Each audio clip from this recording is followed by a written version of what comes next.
दोस्तों आज हम बात करेंगे उस देश की जो पूरे विश्व में सबसे ज़्यादा शराब बनाता है। जी हाँ, आज हम इटली के बारे में बात करेंगे। दोस्तों इटली ग्रीस के बाद यूरोप का सबसे पुराना राष्ट्र है। इसका क्षेत्रफल लगभग 3,13,000 वर्ग किलोमीटर है।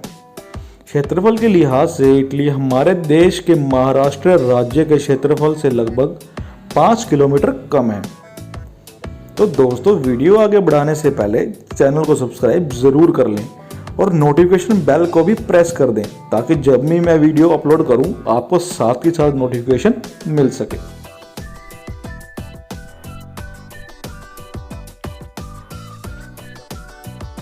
आधुनिक इटली 1861 में ही एक राज्य के रूप में स्थापित हो गया था, पर दूसरे विश्व युद्ध के बाद 10 जून 1946 को ही यह एक लोकतंत्र देश बना। इटली में करीब 85% लोग रोमन कैथोलिक धर्म का पालन करते हैं। जनसंख्या के लिहाज से इटली दुनिया में 23वें नंबर पर आता है और यूरोप में नंबर 5 पर आता है। इटली की जनसंख्या लगभग 6 करोड़ 70 लाख है। इटली की फ़ोन कोड की बात करें तो इसका फ़ोन कोड +39 है। इटली की करेंसी यूरो है, जो कि हमारे भारत के रुपये से बहुत ज़्यादा है। लगभग 1 यूरो 82 इंडियन रुपीस के बराबर है।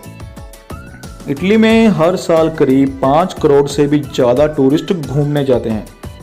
टूरिस्ट ही इटली की अर्थव्यवस्था का मुख्य स्रोत है। साल भर इटली की सरकार को कुल अर्थव्यवस्था में से करीब 64% आय टूरिस्ट से ही होती है। इटली भारत की तरह ही एक प्रायद्वीप है। दोस्तों प्रायद्वीप उस विशाल क्षेत्र को कहते हैं जो 3 तरफ से पानी से घिरा होता है। जिस तरह भारत के उत्तर में हिमालय पर्वत है, उसी तरह इटली के उत्तर में अल्प्स पर्वत है। इटली की राजधानी रोम है। रोम आज से 2773 साल पहले स्थापना हुई। रोम का क्षेत्रफल 1285 किलोमीटर है और इसके साथ इटली का सबसे बड़ा शहर भी है। दोस्तों इटली दुनिया की 8वीं सबसे बड़ी अर्थव्यवस्था है। यहाँ के लोगों का जीवन स्तर बहुत ही बढ़िया है। भारत की अर्थव्यवस्था भले ही इटली से एक कदम आगे 7वें स्थान पर हो, पर भारत में ज़्यादा आबादी के कारण और कम संसाधनों की वजह से ज़्यादातर लोगों का जीवन स्तर कुछ खास नहीं है। इटली के मेडिकल फैसिलिटी को पूरे विश्व में नंबर 2 पर माना जाता है। दोस्तों आपको बता दें कि इटली में वर्ल्ड हेरिटेज साइट सबसे ज़्यादा हैं।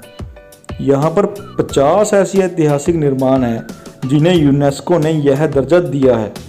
अगर हम भारत की बात करें तो हमारे भारत में ताजमहल, कुतुब मीनार समेत कुल 35 वर्ल्ड हेरिटेज साइट्स हैं। दोस्तों शराब के बारे में तो आप सब जानते ही होंगे और आप में से बहुत से लोग इसका सेवन करना भी पसंद करते होंगे, लेकिन आपको बता दें कि सबसे ज़्यादा शराब इटली में ही बनती है। और एक खबर तो यह भी सामने आई थी कि दोस्तों एक बार इटली में घरों में पानी की जगह नलों से शराब आने लगी थी। हालांकि बाद में तकनीकी खामी को दूर कर लिया गया था और इटली इस शराब को दूसरे देशों में भी भेजता है। दुनिया की सबसे पुरानी यूनिवर्सिटी भी इटली में ही है। इस यूनिवर्सिटी का नाम है बोलोना यूनिवर्सिटी। इसकी स्थापना सन 1080 ईस्वी में हुई थी। इटली एकलौता ऐसा देश है जो 2 देशों को चारों तरफ से घेरे हुए है, जिनका नाम है वेटिकन सिटी और सैन मैरिनो। दोस्तों अगर पहले विश्व युद्ध की बात करें तो इटली के 6 लाख से भी ज़्यादा सैनिक मारे गए थे और 10 लाख से भी ज़्यादा सैनिक बुरी तरह से घायल हो गए थे। इटली के वेनिस शहर में एक बहुत ही अनोखा कानून है कि वहाँ की हर घोड़ाला नाव का रंग काला होना चाहिए। दोस्तों घोड़ाला नाव एक प्रकार की हल्की नाव होती है जो आपको वीडियो में भी दिख जाएगी। इटली के मिलान शहर में यह कानून है कि यहाँ हर जरूरी मौके पर चेहरे पर स्माइल रखनी बहुत ज़रूरी है, जैसे कि कहीं जाते समय और किसी से मिलते समय। यह नियम शमशान और अस्पताल जाते समय लागू नहीं होता। इटली के शहर फेल्सियानो डेल मेसिको में मरना गैर कानूनी है क्योंकि वहाँ के सारे कब्रिस्तान भर चुके। तो अब यह मरे हुए को क्या सजा देंगे, अब यह तो समझ में नहीं आता। दोस्तों इटली में एक आदमी को सिर्फ इसलिए गिरफ्तार कर लिया गया क्योंकि उसने पब्लिक प्लेस पर स्कर्ट पहन रखी थी। इटली में एक रेस्टोरेंट है जो गुफा के अंदर बनाया गया है। जब आप इटली में जाओ तो यहाँ जा सकते हो, और आपको बता दें कि इसका एक रात का रेंट 40,000 तक जाता है। विश्व की सबसे लंबी सुरंग इटली से होकर स्विट्जरलैंड तक जाती है। यह 57 किलोमीटर लंबा एक रेल मार्ग है जो आल्प्स पर्वत के नीचे से होकर जाता है। इसे बनाने में 17 साल से ज़्यादा समय लगा था। साल 2012 में इटली का एक आंदोलन ने यह कानून बनाया कि अगर कोई व्यक्ति किसी को नो बॉल कहता है तो उसे सज़ा के तौर पर जुर्माना हो सकता है। दोस्तों, क्रिकेट में नो बॉल क्या होता है यह आप सभी जानते होंगे, पर इंग्लिश में नो बॉल का मतलब यह होता है कि तुम बहादुर या साहसी नहीं हो। हालांकि इटली एक विकसित देश है, पर फिर भी इसकी 1/3 आबादी ने कभी इंटरनेट का उपयोग नहीं किया। यूरोप के बाकी देशों के मुकाबले इटली में सबसे ज़्यादा भूकंप आते हैं। इसके सिवाय सबसे ज़्यादा ज्वालामुखी भी इटली में ही हैं। इटली की सरकार ने वहाँ की ट्रैफिक पुलिस को 2 लैम्बोर्गिनी जैसी सुपरफास्ट कार दी है ताकि वो किसी भी तरह की बाइक से चोरी करने वाले चोर और मुजरिम को पकड़ सके। इटली का सबसे पॉपुलर खेल सॉकर है। इटली 4 बार वर्ल्ड कप भी जीत चुका है।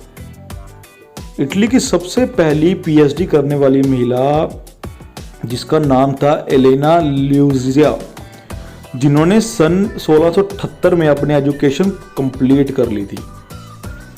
वर्ल्ड की पहली पियानो भी इटली में ही बनाई गई थी। इटली की राजधानी प्राचीन रोम में जल देवता को खुश करने के लिए पानी के अंदर कॉइन फेंका जाता है, और यह परंपरा आज भी चली आ रही है। इटली के एक फाउंटेन में लोग हर रोज 3000 यूरो से भी ज़्यादा कॉइन फेंक देते हैं।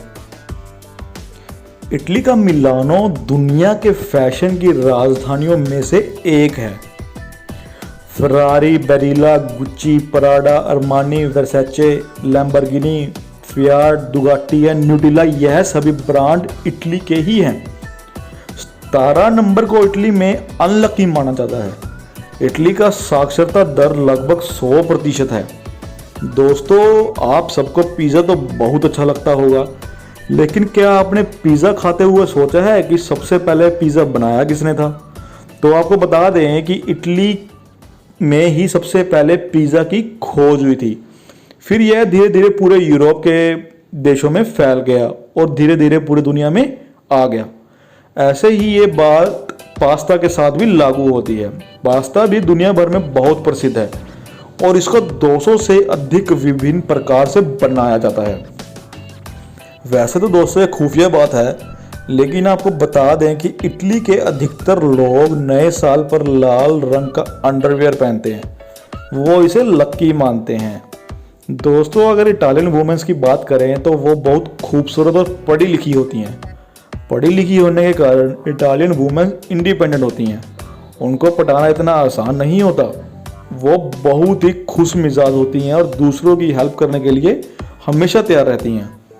ज़्यादातर इटालियन लड़कियों की अद्भुत फिगर, भूरी आंखें, काले बाल, तनी हुई त्वचा होती है। बेशक हर इटालियन महिला एक फिल्म स्टार की तरह नहीं होती, लेकिन वे सभी अपने आप में बहुत कॉन्फिडेंट होती हैं।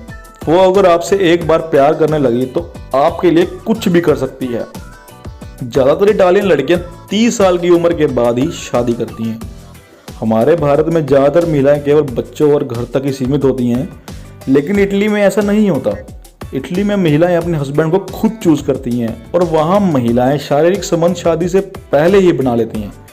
लेकिन ऐसा नहीं होता कि एक लड़की 100 लड़कों के साथ शारीरिक संबंध बनाए, बल्कि वह एक ही लड़के के साथ 100 बार शारीरिक संबंध बनाने वाली सोच रखती हैं। यही वजह है कि इटली में गर्भपात सबसे ज़्यादा होता है। दोस्तों, आपको बता दें कि इटली बहुत ही फेमस पर्सन की जन्मभूमि भी है। इसमें शामिल हैं जैसे मार्क पोलो, लियोनार्डो दा विंकी, जिन्होंने मोनालिसा की पेंटिंग बनाई थी, और the father of science Galileo, ये सब इटली में ही पैदा हुए थे।